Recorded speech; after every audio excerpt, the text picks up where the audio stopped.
untuk aku Tuhan Yesus. Engkau sudah mati. Engkau sudah mati untuk dosaku. Engkau sudah merencanakan hidup yang baru bagiku. Engkau telah mengampuni dosaku. Engkau sudah mengampuni dosaku. Yakinkan aku.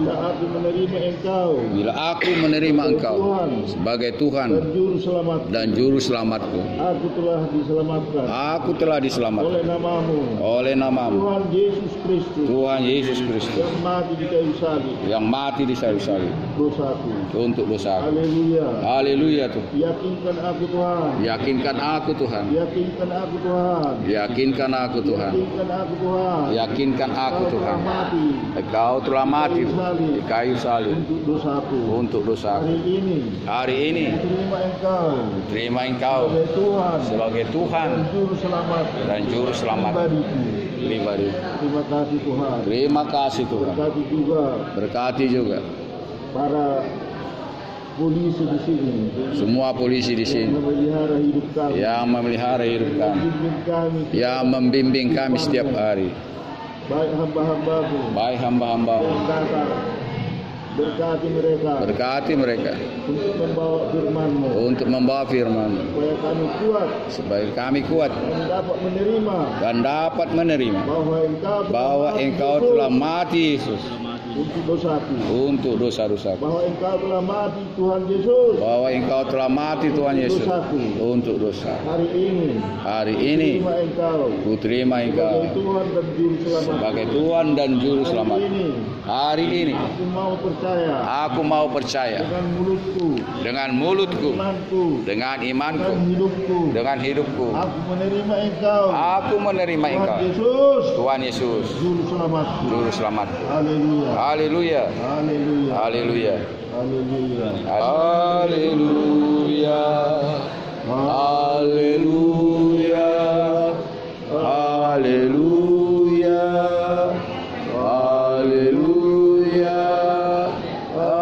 Haleluya. Haleluya.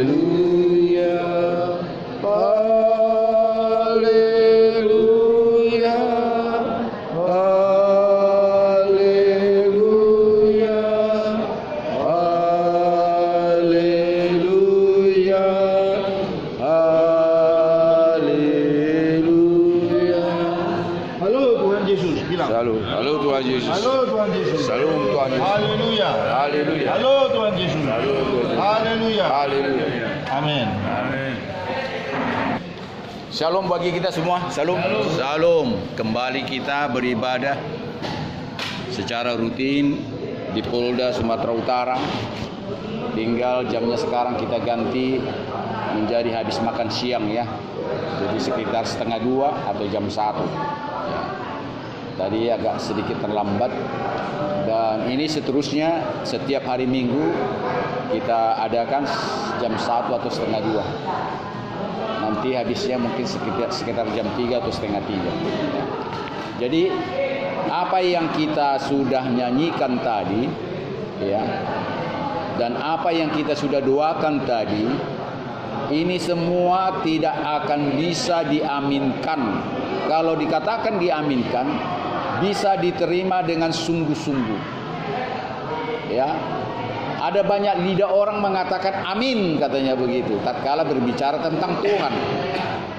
Tatkala orang berdoa, amin katanya. Yang saya maksud di sini, perkataan amin yang sesungguhnya bukan sekedar dari lidah, tapi betul-betul dari iman. Dari iman. Ya, dia percaya bahwa perkataan dia percaya bahwa doa dia percaya dengan nyanyian dia itu betul-betul ada suatu komunikasi dengan Tuhan. Ya, ada suatu komunikasi dengan Tuhan. Salah satu tadi yang kita nyanyikan adalah dia mengetuk pintu hatiku. Kalau Tuhan mengetuk pintu hatiku, semua lidah seluruh Indonesia, seluruh dunia bisa mengatakan Tuhan hari ini mengetuk pintu hatiku, itu dengan lidah. Tetapi dengan sesungguhnya, ya sesungguhnya artinya Tuhan mendengar dan Tuhan menerima perkataan kita. Tidak semua orang, saya yakin benar. Ya, tidak semua orang itu. Atau dengan kata lain, setiap orang berdoa belum tentu doanya itu dikabulkan atau disukai oleh Tuhan. Kalau Tuhan mendengar, doa yang salah, doa yang benar, doa yang berpura-pura, orang bernyanyi berpura-pura, orang sungguh-sungguh, orang menangis berpura-pura, orang menangis sungguh-sungguh. Ya, dengan kata apapun Tuhan mendengar semuanya. Apapun di dunia ini dia dengar. Orang berbuat baik, orang berbuat jahat, Tuhan melihat. Jadi tidak hanya orang berbuat baik Tuhan melihat. Orang pada saat berbuat jahat Tuhan melihat. Mau berbuat jahat Tuhan melihat. Mau berbuat jahat Tuhan melihat. Jadi semua yang terjadi di dunia ini Tuhan Maha melihat, Maha mendengar. Amin. Nah, pada saat saudara mengatakan amin pun, semua lidah bisa mengatakan itu amin, tapi belum tentu lahir daripada iman yang sungguh-sungguh. Saya percaya itu bukan perkataan saya, itu perkataan firman Tuhan. Apa yang pernah dikatakan Yesus, tanpa kesucian, tanpa pengurusan, orang tidak akan bisa melihat karya Tuhan. Orang tidak akan bisa melihat wajah Tuhan. Orang tidak akan bisa melihat pekerjaan Dia, apalagi merasakan kuasa Tuhan bekerja kepada dirinya. Ada banyak kesaksian orang, ya, Tuhan menyelamatkan dia, bisa saja dengan perkataan lidah, ya. Tapi ada kalanya betul-betul kesaksian itu yang sebenar-benarnya menurut iman dan percaya. Jadi itu yang digerakkan Tuhan saat ini berbicara kepada saudara dan saya. Firman ini bukan sama saudara aja, sama aku juga ini. Karena apa yang saya katakan dari tadi itu bukan berasal dari otak saya, bukan berasal dari yang saya siapkan, enggak. Mengalir begitu saja itu. Ya, sekali lagi saya katakan mengalir begitu saja. Jadi begitu kita berdoa tadi yang dipimpin hambanya, kita menyanyi, yang kita sama-sama, ada banyak yang kita renungkan daripada nyanyian dan doa tadi. Ya, Tuhan mengetuk pintu hatiku. Aku menyerahkan sekarang ini hidupku kepadamu. Tuhan mengampuniku. Terima kasih Tuhan, Engkau mati demi untuk penebusan dosa-dosaku, untuk keselamatanku dan sebagainya. Lagu itu tadi. Saya ulangi sekali lagi. Bisa dengan lidah semua orang bisa mengatakan itu. Tetapi kalau lidah yang berseru dengan kehendak Tuhan, tidak semua orang. Termasuk pengakuan dosa. Tidak semua orang dari lidahnya mengaku dosa kepada orang dan kepada manusia sungguh-sungguh dari kehidupannya, dengan segenap hati dan jiwanya, segenap batinnya, betul-betul mengampuni orang bersalah. Tapi jika orang yang betul-betul mengampuni orang yang bersalah kepada dia dan minta ampun akan dosanya kepada Tuhan, Tuhanlah yang tahu isi dan kehendak daripada orang. Ada banyak manusia pura-pura minta pengampunan, minta maaf dan sebagainya. Kita banyak menyaksikan bagaimana sidang-sidang pengadilan sekarang ini. Ya, katakanlah itu kasus Sambo. Ya, ada banyak pro dan kontra masalah minta pengampunan kepada keluarga. Ya, Joshua. Ya, kita dengar di medsos itu ada yang banyak mengatakan itu tidak tulus minta pengampunan.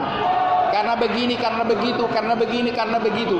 Ya, jadi yang jelas adalah manusia bisa berpura-pura, tapi Tuhan Maha tahu berpura-puranya kita. Maha tahu dan Dia tahu siapa yang ikhlas, siapa yang betul-betul murni memberikan sesuatu kepada Tuhan. Saya kasih contoh, perhatikan baik-baik, biarkan aja mereka ribut. Ya. Saya berikan contoh. Saudara pernah mengingat bagaimana seorang janda miskin ada dalam Alkitab, ada dalam kitab suci. Ya, bagaimana dia memberikan persembahan dari hanya sekeping dua keping uang, ketimbang daripada orang kaya yang memberikan begitu banyak persembahannya. Ya, dalam firman Tuhan apa tertulis di situ? Manakah yang lebih besar? Pemberian dari janda yang dua keping uang daripada orang-orang kaya yang memberikan begitu banyak ke kotak persembahan. Saya mau katakan kepada saudara-saudara, inilah buktinya bahwa Tuhan maha mengetahui, maha melihat hati seorang yang berkenan kepada Dia, hati yang mulia, hati yang jujur, hati yang bersih.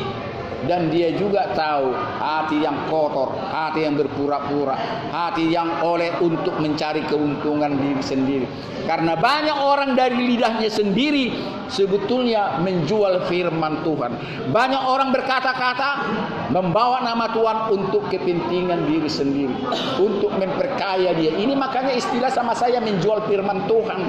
Ada orang seolah-olah membuat suatu rencana atau perbuatan yang mulia, katakanlah itu pekerjaan sosial, tapi di balik pekerjaan sosial yang dilakukannya ini tujuannya memperkaya diri sendiri. Saya tidak usah sebut yayasan-yayasan, begitu banyak yayasan-yayasan, begitu banyak acara-acara sosial yang memang seolah-olah tujuannya membantu ya sesama manusia yang miskin dan sebagainya. Tetapi di balik daripada program ini tidak jarang atau sering terungkap mencari keuntungan daripada yayasan itu, mencari keuntungan daripada orang-orang yang membuat acara itu, yang seolah-olah memang kelihatan beberapa memang masyarakat dibantu, ada beras, ada sembako dan sebagainya kelihatan. Tetapi hanya berapa persen daripada yang didapatkannya itu diberikan kepada sesama. Ya, lebih banyak untuk perutnya sendiri, untuk kekayaannya sendiri. Jadi itulah yang saya katakan, bukan hanya lidah kita ini yang berkata-kata, sebaiknya adalah jiwa dan batin dan roh kita ini. Inilah yang Tuhan mau. Ya, inilah yang Tuhan mau, bukan karena besarnya pemberian kita kepada Tuhan. Sekalipun kecil ya ibadah kita, sekalipun kecil persembahan kita, kalau datang daripada kesucian hati kita, Tuhan sangat suka itu. Termasuk saudara di sini saya mau katakan ya, di penjara ini ya, jangan kecil hati sama Tuhan saudara beribadah di penjara itu. Jangan kecil hati, dan sering saya katakan itu. Jangan seolah-olah kalau orang beribadah di gereja yang mewah, yang bisa dijilat lantainya, yang bisa dijilat tempat duduknya, karena dilap begitu indah dan wangi semuanya. Jangan kecil hati beribadah di tempat penjara ini. Di penjara terkadang 3 hari bajunya tidak dicuci. Ya, maklum kita. Di penjara terkadang pun sikat gigi pun tidak. Di penjara ya serba minim dan sebagainya. Karena situasi dan kondisi membuat ini saudara sangat rendah di mata orang, tetapi belum tentu rendah di mata Tuhan. Ini saya mau menguatkan saudara-saudara yang dalam penjara ini. Khotbah ini didengar banyak orang, bukan didengar hanya 4-5 orang. Ini akan diviralkan di mana orang-orang di penjara. Jangan pernah kecil hati kalau beribadah. Jadi jangan pernah main-main ibadah seperti ini.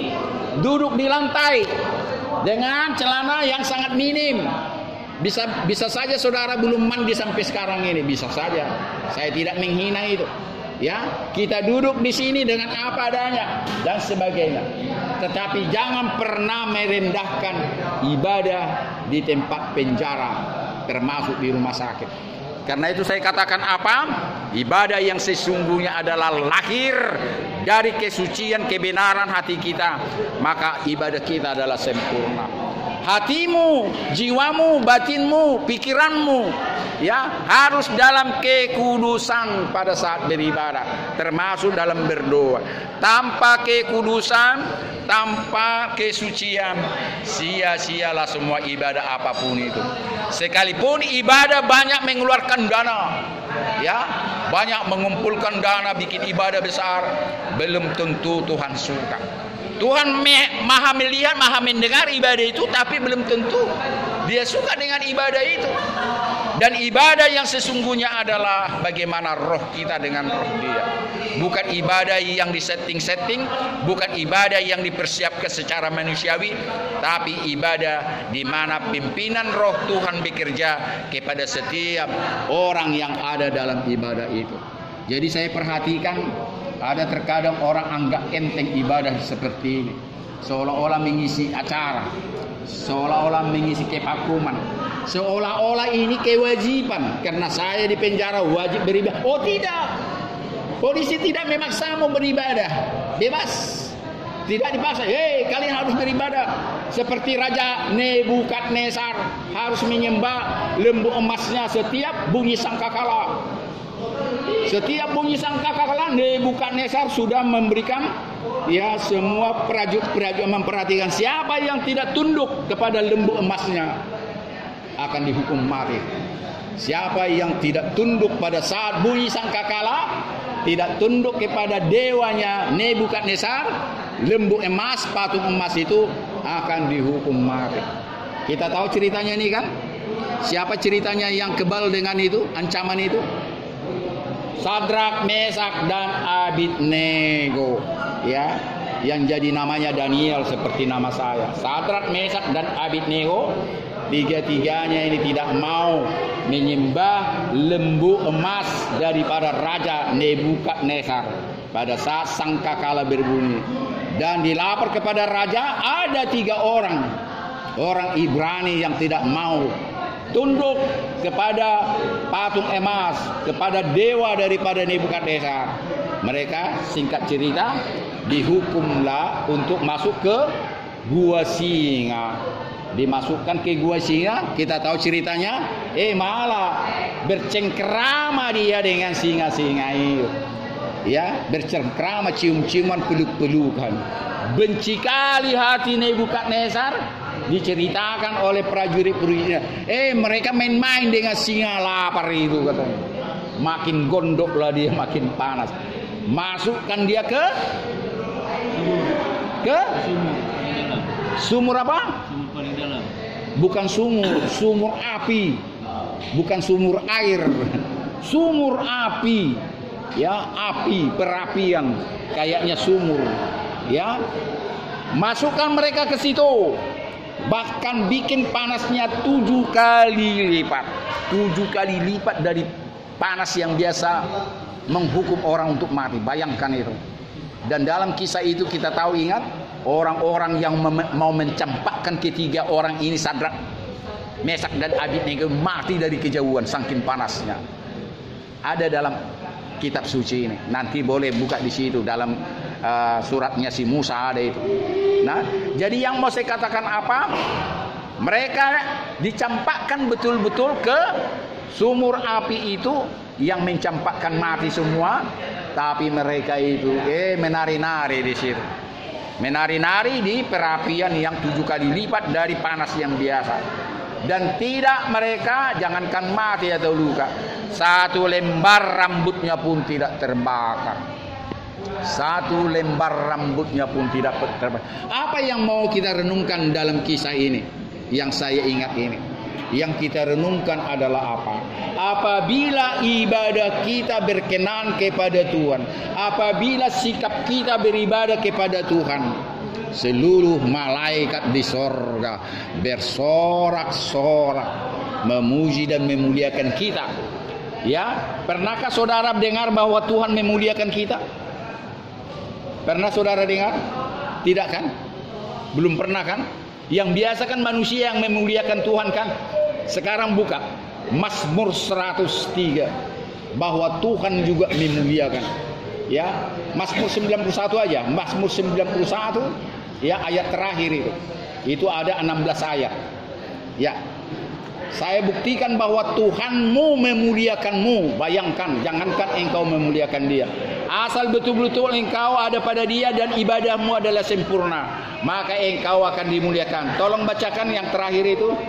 Dengan panjang umur akan kukenyangkan dia. Sebelumnya. Coba bersama. 4 ayat, 3 ayat sebelum habis. Sungguh hatinya melekat kepadaku. Sama-sama kita katakan, sungguh hatinya melekat kepadaku. Terus, Maka aku akan meluputkannya. Aku akan membentenginya. Aku akan membentenginya. Sebab ia mengenal namaku. Sebab ia mengenal namaku. Bila ia berseru kepadaku, Bila ia berseru kepadaku, aku akan menjawab. aku akan menjawab. Aku akan menyertai dia dalam kesesakannya. Aku akan menyertai dia dalam kesesakannya. Aku akan meluputkannya dan memuliakannya. Yang keras kita ini. Aku- 3, ya. Aku akan meluputkannya dan memuliakannya. Terus yang terakhir. dengan panjang umur akan kukenyangkan dia. Dan Akan kuperlihatkan kepadanya keselamatan yang daripada aku. Bayangkan saudaraku. Tapi kurang enak. Coba sekali lagi kita baca yuk. Ayat yang terakhir yang tadi. Sungguh hatinya melekat kepadaku. Sungguh Ayo sama-sama kita. Ayo. Tunggu Pak. Biar sama, ini luar biasa ini. Ayo sama-sama kita. Sungguh Tunggu sama-sama. 3, udah jumpa? Ya, ayo. 3, iya. Sungguh hatinya melekat kepadaku. maka Aku akan meluputkannya. terus Aku akan membentenginya. terus Sebab ia mengenal namaku. bila Dia berseru kepadaku, aku akan terus Aku akan menyertai dia dalam kesesakan. Aku akan meluputkannya memuliakan. dan memuliakannya. Terus terakhir, Dengan panjang umur aku akan dia dan akan perlihatkan kepadanya keselamatan daripada. Waduh, jangan lupa ayat ini. Saya kira semua orang yang bukan Kristen pun suka ayat ini. Bayangkan Tuhan memuliakan. Aduh. Makanya saya sering dicaci maki orang, bahkan difitnah orang. Ngapain si botak itu tiap hari khotbahnya di share di WhatsApp, di Facebook, di apa semua, coba lah. Ya, saya diejek-ejek sebetulnya. Yang saya share adalah firman-firman Tuhan, khotbah-khotbah. Ada lagi yang mengatakan aku bosan dengan khotbahnya itu aja khotbahnya katanya. Tanpa dia tahu jemaat saya itu berganti-berganti. Ya khotbahnya pun itu aja lah kepada orang yang berganti-ganti. Misalnya kepada satu jemaat nggak mungkin itu aja khotbah saya. Coba jemaat saya seluruh Polres Sumatera Utara udah pasti jemaat saya. Polda Sumatera Utara itu jemaat saya. Belum lagi Polda lain dan Polres yang lain. Banyak kali jemaat saya. Jadi wajar khotbah saya sekitar di situ saja karena berganti-berganti jemaatnya. Ya mungkin saudara di sini sudah ada 4 kali 5 kali dengan khotbah saya, kebetulan aja. Ada cuma 1 hari sekali mendengar khotbah saya. Jadi tidak perlu khotbah saya berganti-ganti karena jemaat saya yang berganti-ganti. Kalau jemaat saya tidak berganti-ganti, khotbah saya akan berganti-berganti. Yang pasti semua khotbah saya adalah khotbah yang paling mendasar, khotbah yang terutama orang dengar. Terlalu panjang khotbah pun kalau itu tidak menyentuh hatinya, buat apa? Saya berusaha khotbah saya orang bisa mengenal dirinya dan mengenal penciptanya. Cukup. Jadi panjang lebar khotbah saya kalau tidak bermanfaat, buat apa? Dan khotbah itu temanya adalah pertobatan, odoto. Ya, odoto. Tu pertobatan do na perlu. Ya. Profesor ini adalah spesial paru. Dia memberikan serum atau injeksi kepada penyakit yang diderita oleh pasiennya. Tidak mungkin obat dikasih kepada penyakit lain, katakanlah ginjal lain paru, ya, lain yang lain-lain. Apalagi penyakit kulit, nggak mungkin diinjeksinya obat untuk kulit, tapi untuk paru-paru. Jadi maka itu saya bilang kepada para teman-teman saya dalam penginjilan, kasih khotbah-khotbah yang paling menyentuh hatinya. Kasih yang mereka perlukan di penjara. Tidak perlu berteologi ya tinggi-tinggi. Karena bukan pendidikan mau jadi pendeta atau jadi sarjana teologi. Yang mereka butuhkan adalah bagaimana mereka tidak bimbang, ragu, cemas, dan takut lagi di penjara itu. Mereka percaya diri bahwa Tuhan seperti lagu kita tadi, ya, mengasihi sampai dia mati untuk keselamatan kita. Ini khotbah-khotbah ke penjara. Ajarkan kepada mereka, mereka belum selesai. Artinya masih punya kesempatan di mata Tuhan untuk menjadi orang yang akan dimuliakannya. Ya, mau saudara mau dimuliakan Tuhan? Tentu semua orang mau dimuliakan Tuhan. Buat apa seluruh dunia saudara dimuliakan tapi Tuhan merendahkan? Inilah yang saya cari, dan termasuk yang dicari profesor ini. Saya yakin, bayangkan 83 tahun. Tadi kita dari Polres Medan, Polrestabes. Hari Rabu kita nanti masuk di situ. Sudah lama kami tidak masuk di situ, bayangkan. Maka itu menangis dia tadi. Terima kasih Tuhan. Bersama dengan saya tadi, polisinya berjanji, mulai hari Rabu masuklah Bapak, katanya. Bayangkan selama 2 tahun lebih tidak pernah masuk lagi kami ke sini. Tapi di sini sejak bulan Juni tahun 2000 saya tetap masuk di sini. Hanya 3 bulan saya tidak masuk ke penjara-penjara, tahanan-tahanan polisi, termasuk di Polrestabes Medan yang saya sangat cintai. Bagaimana saya bisa masuk di Polres-Polres yang lain, padahal Polres Medan saya tidak masuk. Saya menjerit, dan besok saya akan jumpa kasat tahtinya di situ. Ya, sudah berganti, yang tadinya Bapak Robinson, setelah itu Pak Samosir, sekarang Pak Rizal. Doakan saya, besok pagi saya ke sana. Saya minta agar dimulai lagi seperti komitmen tadi. Hari Rabu besok kami sudah mulai lagi, ya. Jadi untuk Natal juga akan diadakan di sana. Dan saya mau tambahkan kepada saudaraku, di Polrestabes Medan ini banyak kali tahanan, paling banyak di seluruh katakanlah Sumatera Utara, tidak ada mengimbangi, kalah Polda, ya. Sampai pernah itu hampir mencapai 500 orang. Hampir. Oh ya, saya lupa, betul.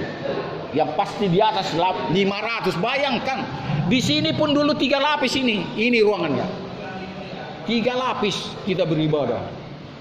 Oh ini aja cuma segini. Kalau dulu zaman Covid saya masuk lapis 3 ini, berdesak-desakan. Ada nanti saudara lihat di video di YouTube saya. Di Polrestabes itu yang kata Pak polisi ini 800, ya saya percaya. Yang pasti saya ingat di atas 500. Ya, padahal itu hanya sekitar sebetulnya 300-an kapasitas. Iya, paling banyak sih itu. Jadi saya tahu persis, begitulah kayak ikan rebus. Di kamar mandi tidur di kamar mandi, bayangkanlah. Jadi puji Tuhan lah saudara di sini di Hotel Prodeo ini, ya sangat enak. Saudara nggak bayar, saudara dikasih makan minum, apalagi saudara disuguhkan firman Tuhan luar biasa. Bayangkan orang tua yang 83 tahun datang kepadamu, profesor, bukan orang pengangguran, profesor, ahli paru datang kepadamu kawan. Saya ini juga bukan orang pengangguran, saya master hukum, saya pengacara tadinya dari Jakarta kemarin. Bukan tidak ada kasus saya, bukan tidak ada kerja saya, ada kasus saya, ada waktu saya, ada banyak pekerjaan yang saya kerjakan. Tapi apa yang mau saya katakan? Bukan kami mencari kemuliaan daripadamu. Terus terang, tidak kami mencari kemuliaan. Apa artinya saya mencari kemuliaan orang yang pakai kolor seperti ini?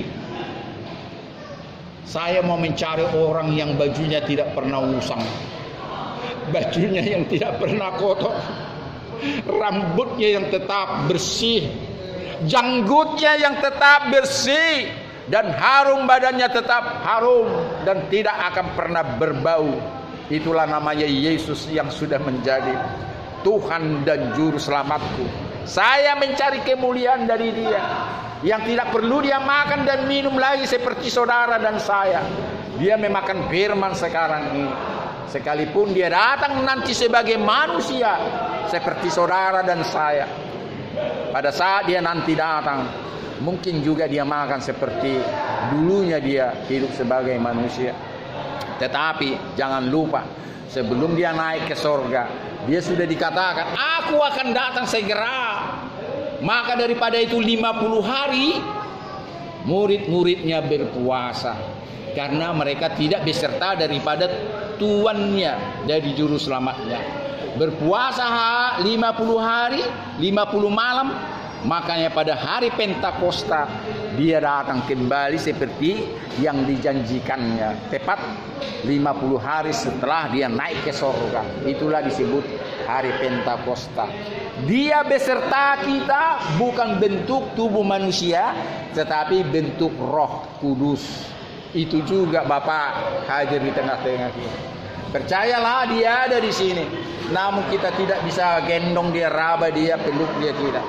Tetapi percayalah, dia memelukmu, dia berbicara kepadamu, dia mengerti keluh kesahmu, bimbang, ragu dan takutmu, cemasmu. Ini yang saudara berikan kepadanya. Kalau zaman sebelum Yesus, zaman Nabi-Nabi sebelum Yesus, kambing dombamu, burung terkukur, burung merpatimu diminta oleh Tuhan. Minyak lembu tambunmu diminta oleh Tuhan. Tetapi Tuhan tidak meminta itu lagi sekarang. Karena apa dikatakan? Akulah El Sebaot, akulah pencipta langit dan bumi. Kepunyaankulah lembu tambun, kepunyaankulah rusa tambun, kepunyaankulah burung terkukur, burung merpati dan sebagainya. Buat apa itu engkau kembalikan kepada aku? Karena itu saudaraku, kita tidak perlu lagi sembelih lembu kepada dia. Karena domba persembahan sudah terjadi untuk selama-lamanya. Siapakah domba persembahan itu? Yesus namanya. Satu domba agung, domba suci sudah disembelih. Yang sembelih bukan Tuhan yang menyembelih, saudara dan sayalah yang menyembelih dia. Saudara dan sayalah, dunialah yang memotong dia sendiri. Namun aneh bin ajaib, ajaib bin aneh, justru segala pergumulan kita, segala keluh kesah, bimbang, ragu dan cemas kita, itu yang diminta sekarang. Bukan uangmu, bukan hartamu, emas dan perakmu, bukan lembu sapimu lagi sekarang yang diminta. Yang diminta adalah hatimu yang hancur luluh itu. Inilah yang diminta. Dunia makanya tertawa, iblis makanya selalu menggoda manusia.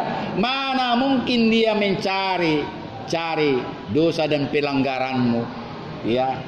Pastilah hartamu yang dicari. Ini yang digoda iblis. Padahal kita tahu setiap orang yang tinggal di dalam Tuhan akan mengatakan, segala sesuatu yang ada padaku adalah berasal daripada Dia. Karena itu apapun yang kumiliki adalah kukembalikan kepadanya. Jangankan harta, jangankan emas dan perak, nyawaku sendiri pun aku harus memberikan kepadanya. Karena dia sudah membebaskanku dari lubang kubur. Yang seharusnya aku sudah mati kena dor, yang seharusnya aku sudah mati karena kanker, yang seharusnya aku sudah mati karena sakit penyakit, yang seharusnya aku sudah mati oleh karena perampok-perampok dan sebagainya, yang seharusnya aku sudah dieksekusi hukuman mati oleh karena pelanggaran KUHP. Sekarang ini aku diperpanjang umurku dan aku ini dibebaskannya dari lubang kubur. Itulah yang saudara baca tadi dalam mana tadi? Mazmur 91. Bukan, di Mazmur 103 itu. Coba, itu di Mazmur 103 itu belum kita baca. Ini sering saya katakan ini. Itu di situ dikatakan dia sendiri yang membebaskan engkau dari lubang kubur. Nah, silakan baca. Pujilah Tuhan hai jiwaku, Pujilah nama yang kudus, hai segenap batinku. Pujilah Tuhan hai jiwaku, dan jangan lupakan segala kebaikan. Terus. Dia mengampuni segala kesalahanmu, yang menyembuhkan segala penyakitmu. Terus. Dia menebus hidupmu dari lubang kubur. Dia yang menebus hidupmu dari lubang kubur dan yang memehkotai engkau dengan kasih setia dan rahmat. Ini sering saya ulang-ulangi. Ya, kalaupun saudara sudah pernah mendengarkan khotbah saya ini, saya ulangi sekarang ini pun perlu diingatkan kepadamu kawan. Saya tidak perlu berteologi sekarang ini. Ini saudara tidak butuhkan sekarang ini. Kalau mau saudara nanti jadi sarjana teologi, ya nantilah masuk sekolah tinggi teologi. Kalau sekarang ini firman Tuhan ini, bahasa Bataknya tahu nggak? Dipahusor-husor. Itu amangat ya. Selai. Dipahusor-husor. Sekali lagi. Dipahusor-husor. Iya, orang Ambon tak tahu itu, orang Manado tak tahu, orang Cina pun tak tahu itu. Ya, itu bahasa Toba. Saya nggak tahu bahasa Karo juga. Artinya kita harus merenungkan firman Tuhan. Bukan hanya membaca, tapi dipahusor-husor, direnungkan. Dan sering saya katakan ini, saudara bisa bedakan membaca firman Tuhan dengan dipahusor-husor? Bisakah saudara membedakan? Mungkin khotbah saya belum pernah saudara dengar ini. Sebelum sesi yang pertama ini saya tutup. Coba, apa bedanya membaca firman Tuhan dengan dipahusor-husor firman itu? Direnungkan firman itu. Calon doktor teologi pun kawan tidak bisa menjawab. Saya buktikan waktu saya mengajar di Siantar, mereka tidak bisa jawab. Nyerah. Kalau membaca firman Tuhan ini, saya buktikan, saya buka Alkitab di sini tulis penuntun hidup berkelimpahan. Ada di sini. Amsal 12, siapa mencintai didikan, mencintai pengetahuan, tetapi siapa membenci teguran adalah dungu. Amsal 12 ayat 1. Ini saya membaca Amsal 12 ayat 1. Tapi yang namanya dipahusor-husor apa? Direnungkan. Ayat ini Amsal Sulaiman, teguran atau nasihat dari Raja Sulaiman ini kita minta jadi rema. Menyatu dalam tubuh, lengket dia dengan darah dan daging dan lemakmu.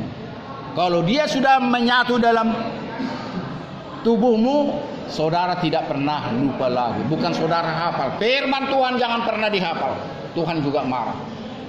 Ya, jangan sekali-kali mengatakan saya hafal firman Tuhan. Saudara minta kepada dia, Tuhan jadikan ini rema. Kalau dia sudah menjadi rema, saudara pasti dipahusor-husor itu, pasti direnungkan dengan sendirinya. Tanpa saudara sadar, kalau dia sudah menjadi rema, dia keluar itu, percayalah. Tetapi kalau saudara hafal, ya sebatas di situ. Saudara menghafal Pancasila bisa lupa. Hanya 5 itu, apalagi wujud pengamalannya 38 wujud pengamalannya bisa lupa. Tetapi kalau firman Tuhan yang sudah menjadi rema, tidak akan hilang sampai saudara mati, melekat. Dan firman yang sudah menjadi rema itu, dia itu apa ini namanya? Iya, menguap-nguap seperti air panas begitu. Ya, saudara diam, dia bekerja dia tidak mati.